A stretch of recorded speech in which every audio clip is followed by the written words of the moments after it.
Welcome to Art for All, the Sketchbook Skool podcast. I'm your host, Danny Gregory. Each week I bring you stories, ideas, interviews, and inspiration to keep you company while you work on your own creative project.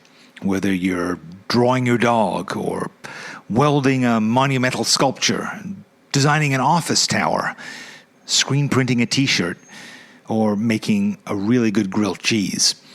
I hope this episode inspires you to do your best work. That's our mission at Sketchbook Skool, to help encourage art for all, including you, of course.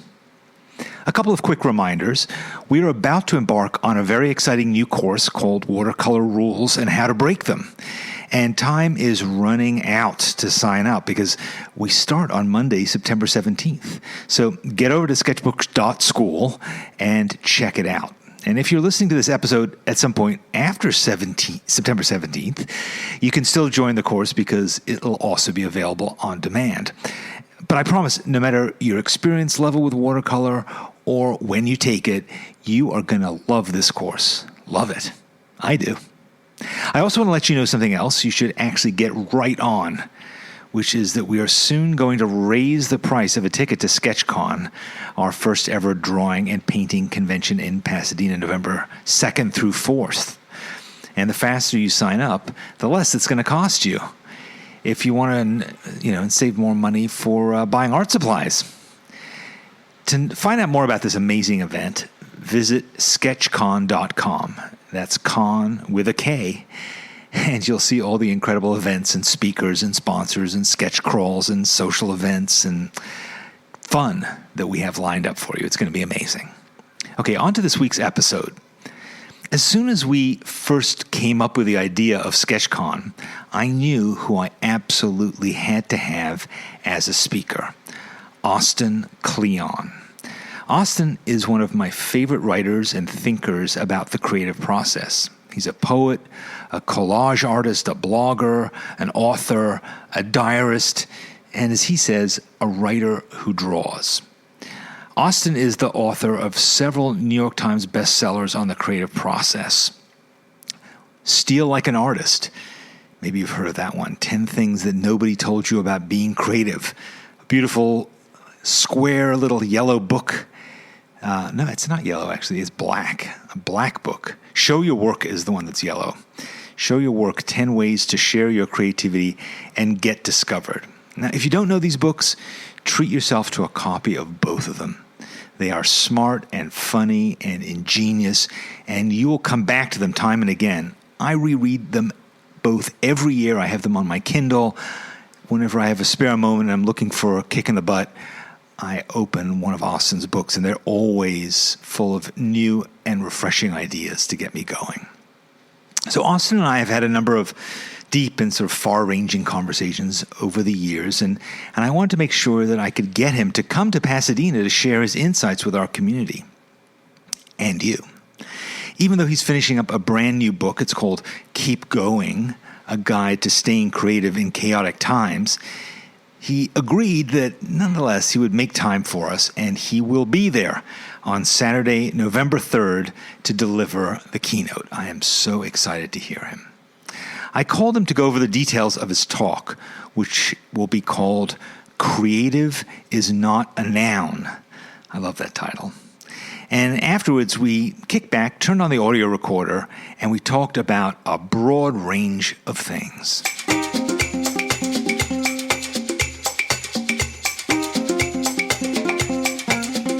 The last episode of this podcast, I did a whole kind of meditation on paper and all the things I love about it and all the different forms that it takes. And I happened to read this article in the Washington Post. It's actually a video as well about this restaurant in Freedom, Maine. I don't know if you heard about it. It's called the Lost Kitchen. It's like this very hot restaurant, and they were besieged by people leaving phone messages on their machine trying to make reservations. And so they decided that they're going to change their whole system. And the way the system works now is you have to send them a postcard. And that's how you get a reservation, is by sending them a postcard that you've made. So they had all these people they got 20,000 postcards, and then they would randomly pick one. They would have like whoever was available, here, the busboy, pick one, and that would be the thing. And in this video, they show all these postcards, and they're just gorgeous. Like, people really went to town making these beautiful things. And I know that you love paper, you love sketchbooks, you love notebooks, and all that kind of stuff. And I just wanted to talk to you a bit about that, and like what extent that passion has for you. Like, what are you really sort of nerdy about paper and the feeling of books and so forth? I'm not a real fussy person when it comes to materials. I'm sort of, overall, I'm obsessed with paper, and I'm sort of like, the idea of paper I'm obsessed with, and I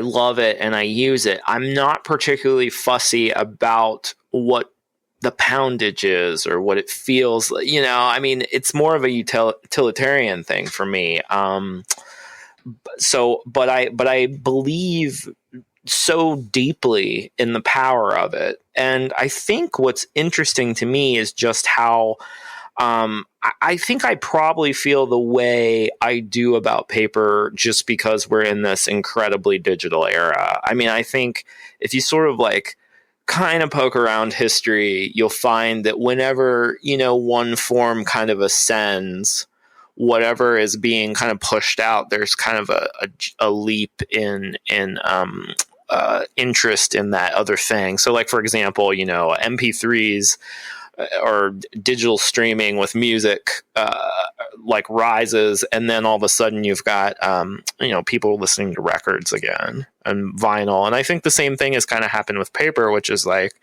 you have this, it's just becoming this very digital zeros and ones world, and there's paper, which is kind of this really tactile thing that is actually incredibly durable. I mean, a lot of people are like, oh, do you upload all your sketchbooks to the cloud so you have like them backed up or whatever? And it's really funny to me because I'm like, I have sketchbooks from when I was 13 that I can still open and read.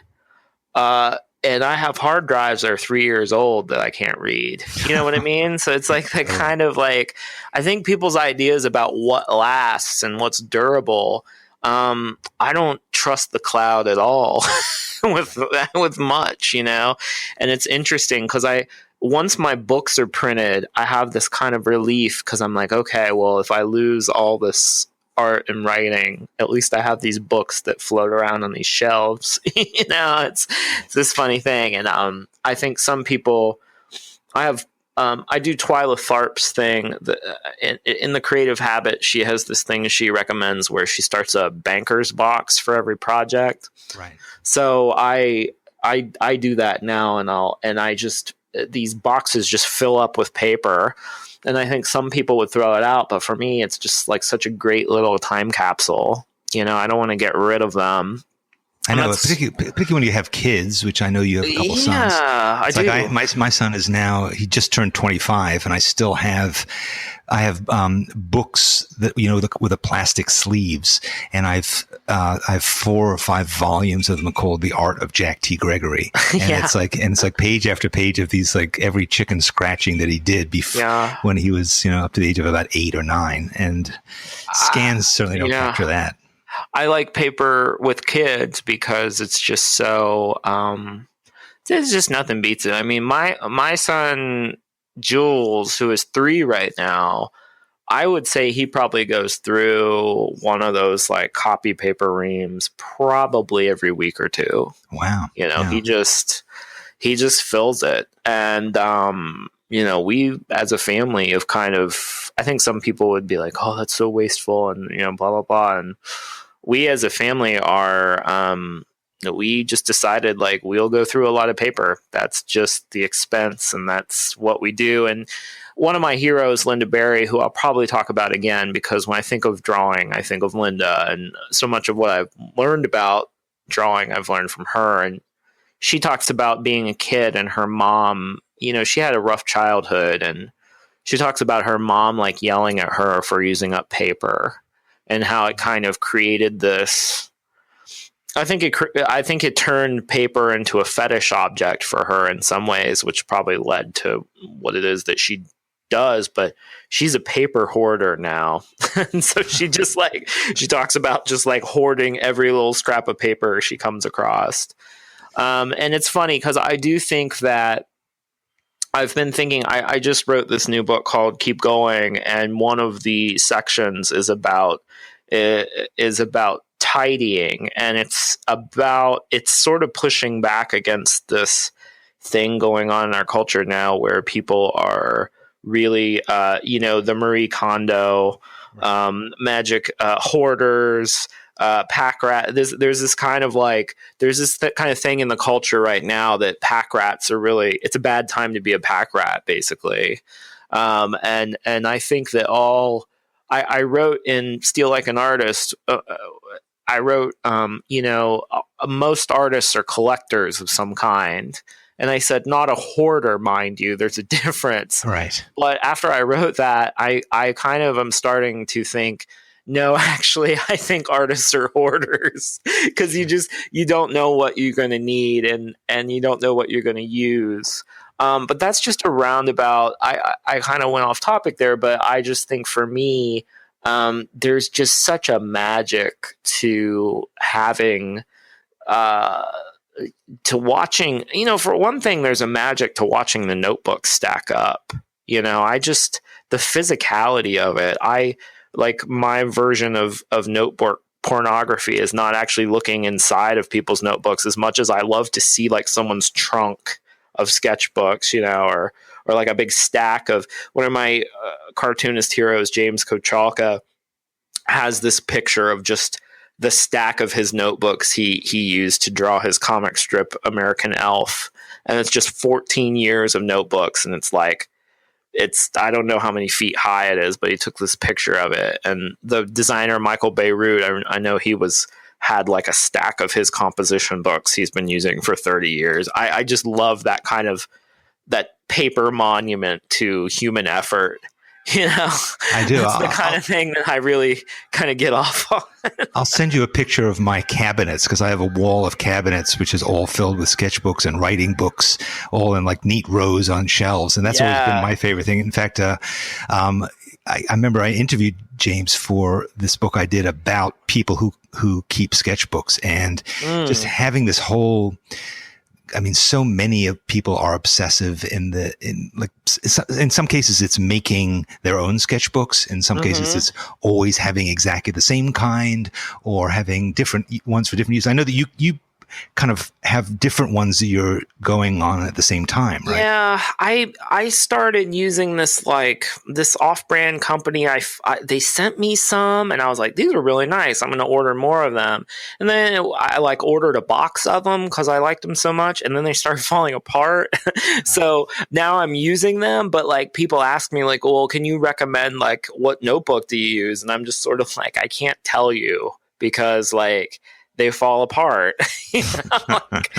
But I do. It is funny because people make fun of the Moleskine or Moleskin, however you say it. But those everyone I have is still held up, and I keep 3 different notebooks. so I'm kind of I have these 3 different notebooks at all times. And so I could, if at the risk of boring everyone to death, I guess I could, but tell us what they are. Describe them. So the one I carry around all the time is one of those hardback, it's like a credit card size, basically. It's a very small, it's the size of an iPhone, an old iPhone. Mm-hmm. Not one of those big monstrous ones, but it's a very tiny hardback notebook. And that's one that in the morning I date stamp the page, and then I just any idea I have, I have a pencil that I tie around it with a rubber band, and any idea I have throughout the day goes in that book. And that's my scratch notebook that I keep. So that's one notebook, and that's on me all the time. And then I have what I call my logbook, and my logbook is half the size of a paperback book. It's a tiny little Moleskine daily diary. And what that's for is every day I write down what I did the day before. And so but it sounds like a diary. It's actually not. It's like a reverse date book. So it's like I write down, got up, took a walk, ate breakfast. It's very boring. It's like I'll write down, talk to Danny for an hour, just it'll be went to the grocery, but it's literally just a list of what I did throughout the day. And that sort of becomes like an index of my life.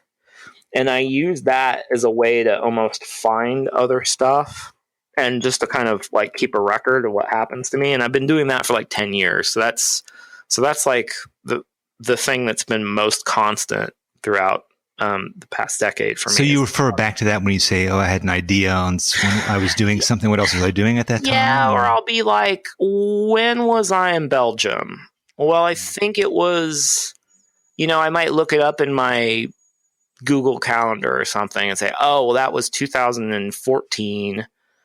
Okay, let me look it up in my logbook.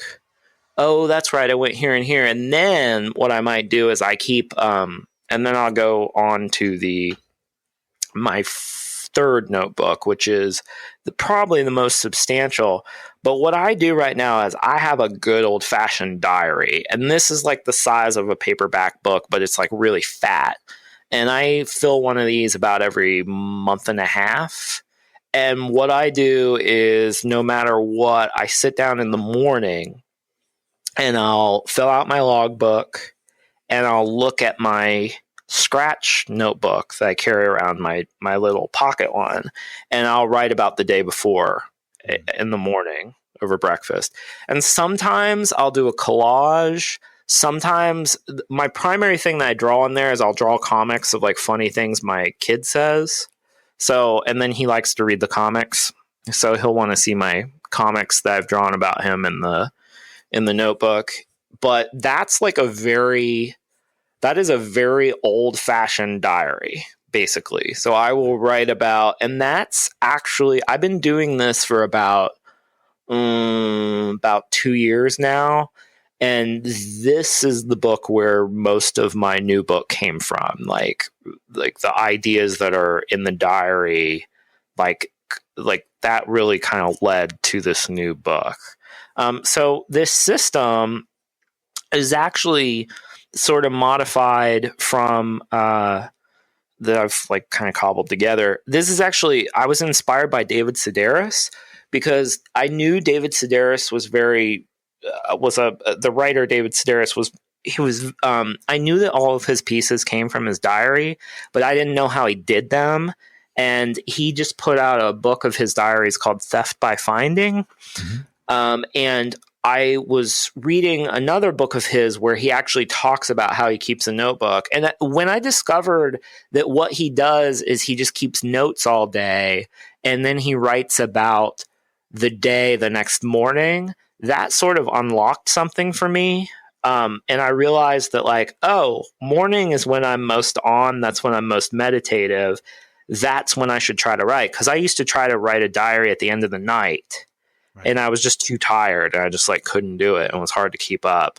So once I switched to the morning, like something really great happened. And now I have this system that just like, I never lack for something to write about. The other thing I do on the digital side of things is I keep a daily blog now.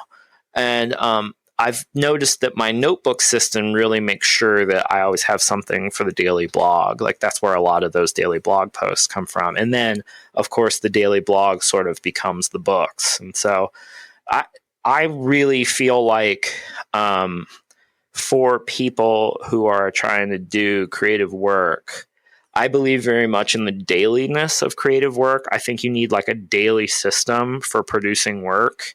And I don't really think it matters what it is, but there needs to be some sort of process. Like there needs to be some sort of system in which you never really have to worry about whether you're producing. You just kind of do things, So for other people, it might be different. Like it might just be like, you fill 3 pages of your sketchbook or you it doesn't really matter what it is, but I find that little daily chunks of effort over time, they build up into something new. And so I'm a very additive guy. It's like, okay, you've got this little notebook, you take notes in, and then they become bigger diary entries. And then you take these diary entries and they turn into blog posts. And then you might put the blog posts together into another big blog post, or you might put them in a talk.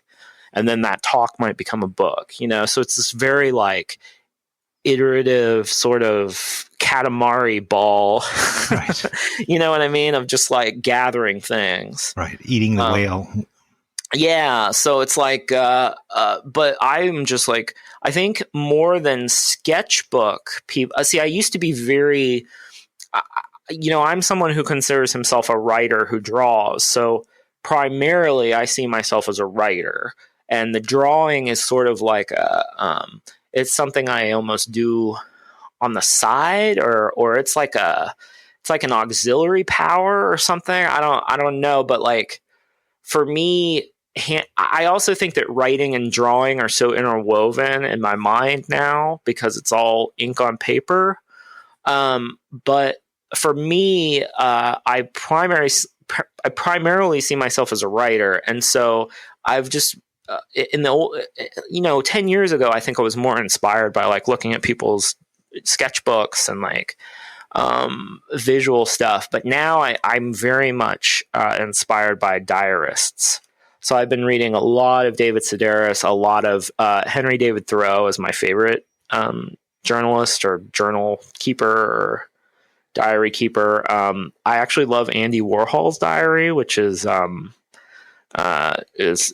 was actually him dictating what he did to his assistant, and then she transcribed it. So it's sort of a different thing. But and also like someone like Virginia Woolf was really good. But that's sort of where I am in my work, and I think diarying. When I first started keeping those logbooks, it was away from putting the effort into a diary. But now, my daily diary is just so incredibly valuable to me because it's really where I discover what I'm really thinking about and what I'm really going through. I want to morph into talking about Steal Like an Artist because I feel like so much of what I get from your process, whether it's on your blog or in your newsletters and then ultimately in your books, is this sort of the way that you're constantly filling your well with stuff, and that you're always you're interested in so many different things, and all these ideas sort of accumulate. And obviously, the part of the creative process that you're really intensely focused on is this gathering, and then ultimately it's about it all kind of coming together in new and interesting ways. Can you talk a bit about that, about this process of it's, and I've heard it referred to as remixing, and I don't think that's really what it is. I think it's more this giant soup pot of stuff that kind of breaks down and forms new flavors. But tell me a bit about your perspective on that. What goes into it and what comes out of it? Well, I think that primarily I see what I do through the lens of collage. I'm a huge fan of like collage as a form, and I think that collage is really where my mind is most active. So collage is something that I do when I really don't know what to do next. I make collages, and there's something about the act of collage that really activates my brain. And I've noticed in my life that I have to be doing a lot of different things at the same time, and then the things talk to each other and they create this new thing. And so that's sort of the magic of it. And I think my books in particular are they are collages of the books I've read in like the past 5 years, Mm-hmm. And that's how I really feel about them. They're almost like I was talking to an artist recently, and her name's Lucy Bellwood, and she has a dad who taught screenwriting, and he would kind of collect quotes and he would make these little like zines that he would pass out to his students. And she said, your books really remind me of my dad's little zines they gave to his students. And I was like, well, yeah, that's how I feel about my books. They're like fancy zines, that someone like photocopied and pasted together. But I, as I have studied, my books are really the result of me trying to figure out how to be an artist. And so as I was studying other artists, it just became clear to me that, you have to devour, you're so much the result of what you eat, garbage in, garbage out kind of thing. Like you are what you eat, like input and output, like so many of the greats, it's about like sort of taking in and then putting out, and when I was younger, I felt so much this pull towards having to be original. I felt like, well, what artists do is they just have like, they're special people and they tap into what's special about them and they use their talents to just make this brilliant work. And like, that's how it works. And that's how I thought it worked for a long time. And now I just have the opposite feeling. I think that artists are, they're normally talented people, but more than anything, they're obsessed by certain things and they spend a lot of time and effort kind of devouring with their attention certain things. And I think that, for artists in particular, I think that most artists are the result of like, 9 or 10 different artists that they've tried to copy.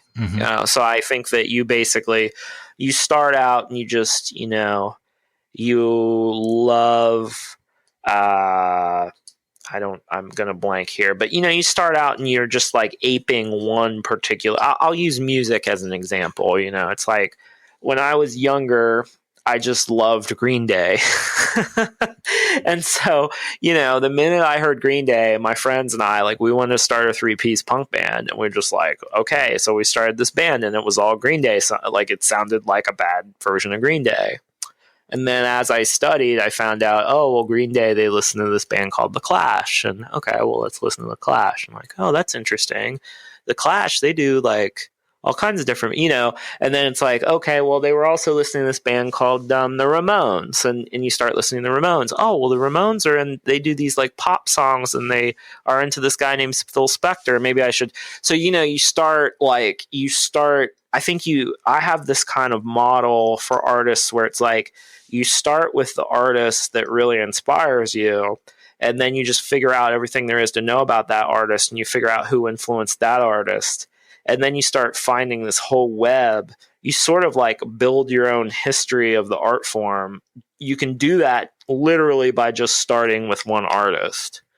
And I always find it interesting that I use music as an example because I think music was really my first passion. And that's the thing I really understand in terms of these webs of influence. But you can do it for any art form. You start... you start at one point. You start with whatever sort of makes you feel alive to your own gifts, and then you just figure it out from there. But I really, I think like watching my sons, it's been so interesting to me to realize copying is just how we learn. This is how we exist. This is how humans have developed themselves from the beginning. You don't come from nothing, Right. Nothing comes from nowhere. You literally discover who you are by emulating other people and trying on different outfits. And, you become, you have to wear like a dozen different skins before you find your own, that's just like sort of how it happens. And people talk about voice a lot, discovering your voice. And I never knew what they were talking about. And I finally heard the poet Billy Collins. He said, well, your voice is just the result of a dozen people whose voices you've tried to mimic. Right.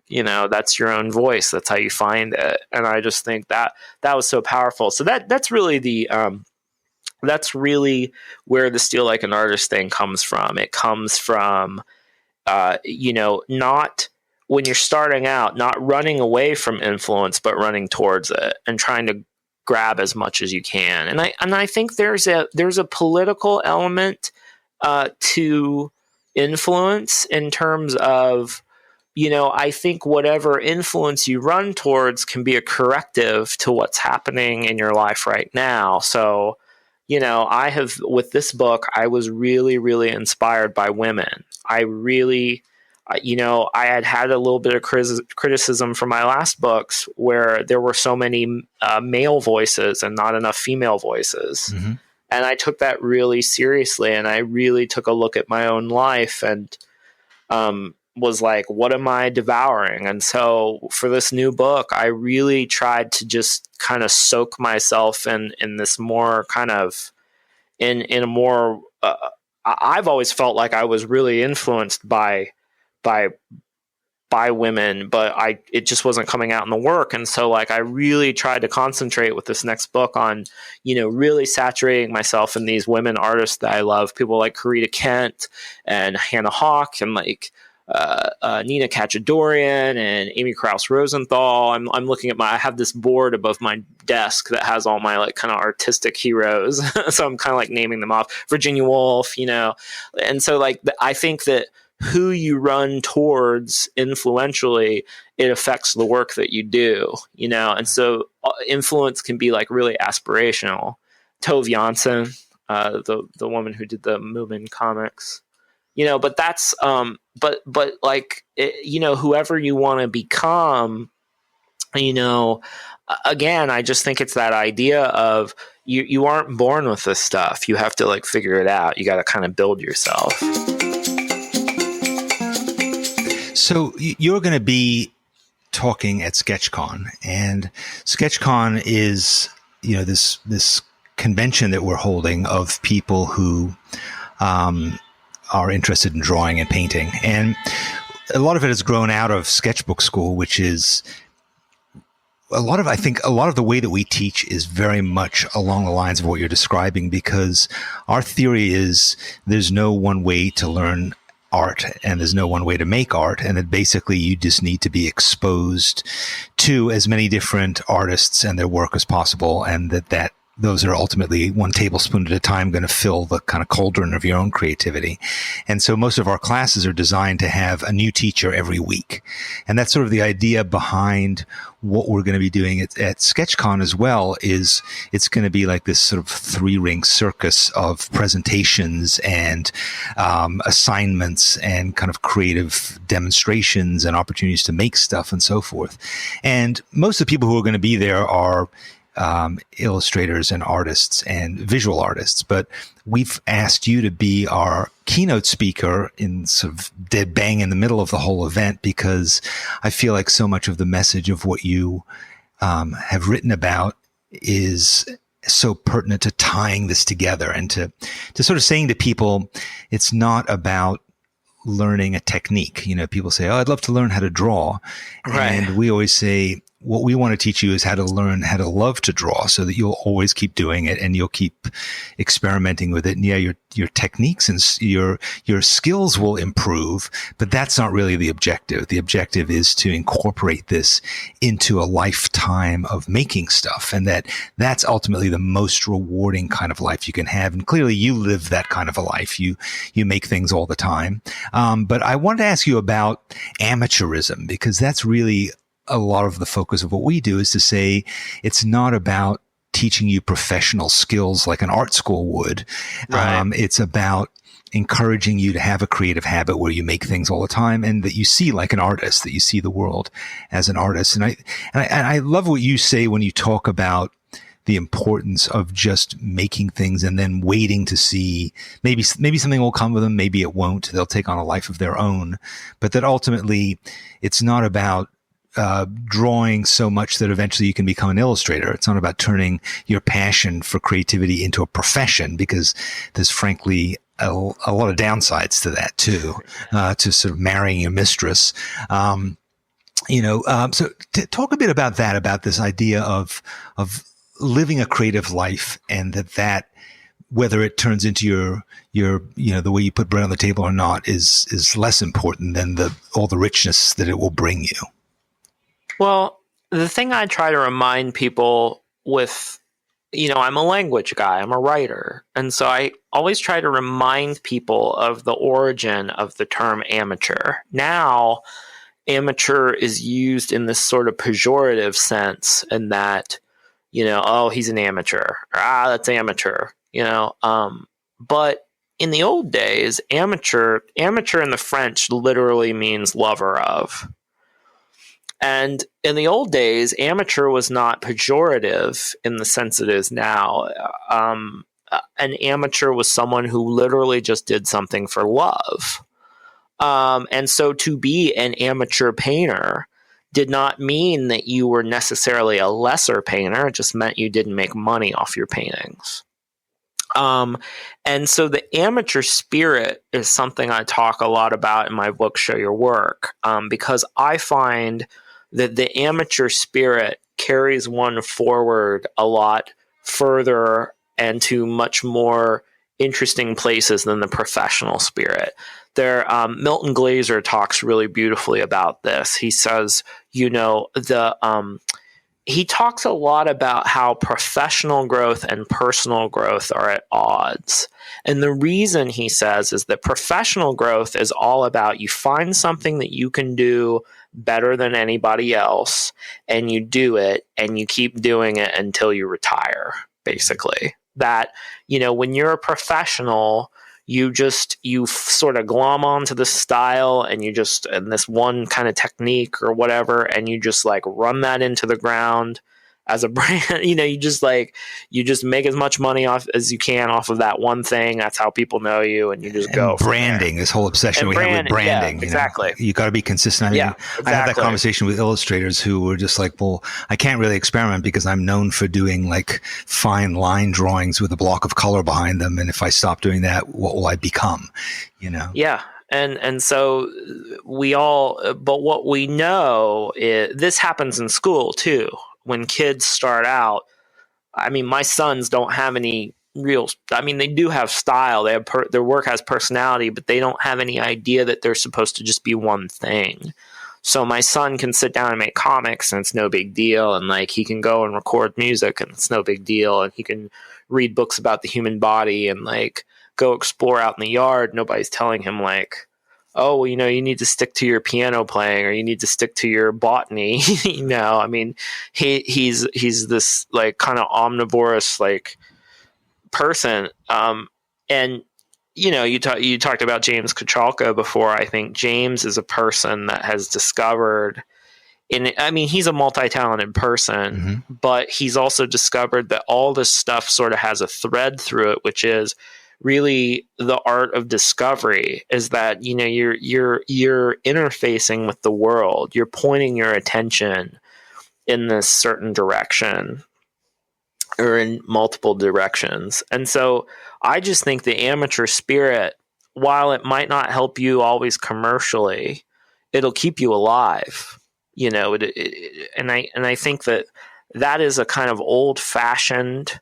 I can't believe that this has become old-fashioned, but the thing I like about old-fashioned things is that the more old-fashioned they get, the more kind of subversive and interesting they become. And so I feel like we're at this moment right now where if you stand up in a group of people and you say, the best thing about drawing is that it makes you feel alive. That's the best thing about drawing. Like, it's not, if someone pays you $1,000 for a drawing, it's not going to feel as good as when you're really on and you made the perfect line, or you really were able to capture something, And I also think that what happens with people is, and it certainly happened to me in my career, I chased after things that I thought I was supposed to do that didn't make me feel alive in terms of a career. And then I suddenly discovered, what I eventually discovered is that if you really follow the things that make you feel alive and you pay attention to them and you spend a lot of time on them,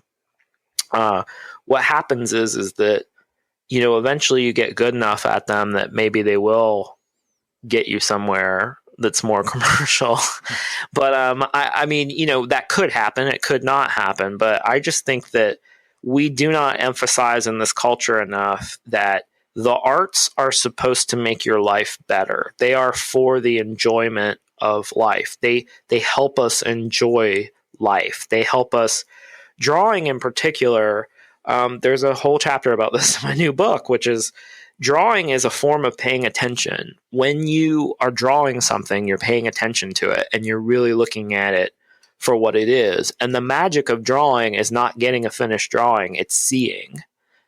You're able to see the world better when you draw. Right. And it makes the world more beautiful, actually, when you draw it. And I think my new sort of mission or goal really is to help people rediscover this very simple fact. And, I think the side hustle stuff and the wanting to monetize your hobbies, I think all of that comes out of the economic anxiety of the age. I mean, people have never been more strapped. The despair between people who have a lot, the disparity between people who have a lot and people who have nothing has never been greater. I mean, we're entering this new Gilded Age, basically. And so I think that a lot of what we see, that kind of side hustle, that kind of like, well, turn your blog into a living or, make money off your art stuff. I think a lot of that comes from just the economic and social climate that we're in.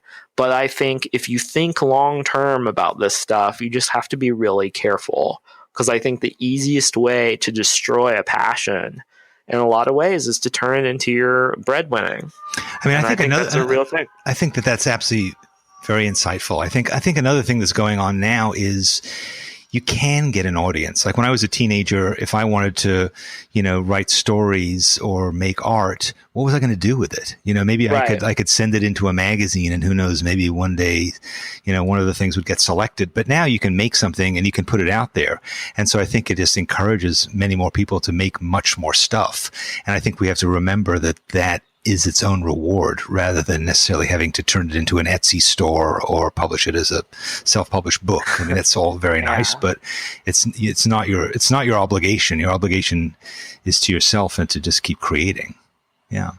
Yeah, I just think that this world is, and this is an ancient idea. I mean, I was just reading Thoreau's journal this morning, and September 7th, 1851, he was writing about how he felt like most people just weren't alive to the world. I mean, that was really his great insight. And that's really the insight of a lot of the great philosophers and writers, is that most people sleepwalk through life. And what the arts do is it helps you wake up to your world. And I really think that is the true joy and value of drawing, is that it wakes you up to the world. It makes you feel alive. It fires at least two of your senses, Right. And senses are exactly what we're sort of lacking in this world right now. People with sense, not just common sense or sense, but the senses. People are divorced from their senses, and drawing brings you back into at least two of them. Yeah, I mean, I personally, drawing changed my life when I started drawing in my late 30s, and it completely redirected me in a new direction. And I think a lot of the people who are going to be at SketchCon are going to have that kind of understanding, awareness, and ambition too, to just go deeper into it, to learn more and more. I think when we start to draw, we think, I don't know how to draw a straight line, or I want to learn how to draw a bowl of fruit or a likeness of somebody. And I think ultimately you start to realize, when you live your life as you also do, observing everything around you, recording it, creating new memories, creating new insights, seeing things more clearly, recognizing beauty in all its many forms, life just gets better. It gets easier.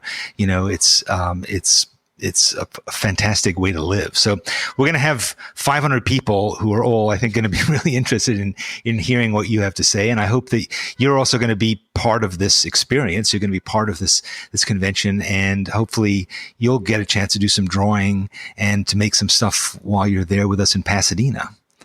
I look forward to it. Yeah, I think it's going to be really fun. Well, thanks so much for coming with us to talk, and also for joining me on this podcast today.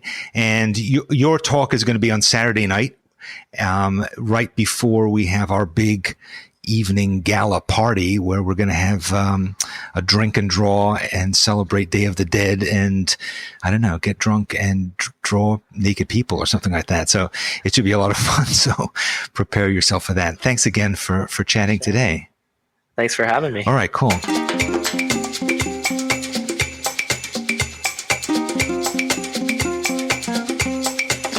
Isn't Austin great? I hope you can see why I was so adamant about having him speak at SketchCon. And I hope that you're going to be there in Pasadena on November 2nd through 4th to hear him speak in person. He's looking forward to being a part of the convention, to drawing with us, signing books, and hanging out and chatting and sharing ideas. And you can buy him a drink at the Day of the Dead Drink and Draw right after his talk. Just sign up at sketchcon.com. And I also hope that you and your watercolor sketchbook are going to be joining me and Kosha and Ian Sidaway and Ian Fennelly and August Wren and Inma Serrano in our new course, Watercolor Rules and How to Break Them. It starts next week, but you can find out more about it at sketchbook.school. But hurry up. I hope you got some beautiful creative work done while you listen to our conversation, and I hope that you found our ideas useful, inspiring, amusing, a way to pass the time. If you did, or if you didn't, please subscribe and give us some feedback. We try to make lots of different sorts of episodes for you on this podcast and to cover lots of different topics that we think that you'll find useful. And we'd love to hear from you so we can make Art for All even better. You can email me at danny@sketchbookschool.com, or you can come up and chat with me in Pasadena. In the meantime, subscribe on your favorite podcast app. Leave some encouraging words in the review. Tell all of your friends about this incredible resource that you found here. And check in with me next week. Until next time, I'm Danny Gregory, your humble creative sidekick. And this is Art for All.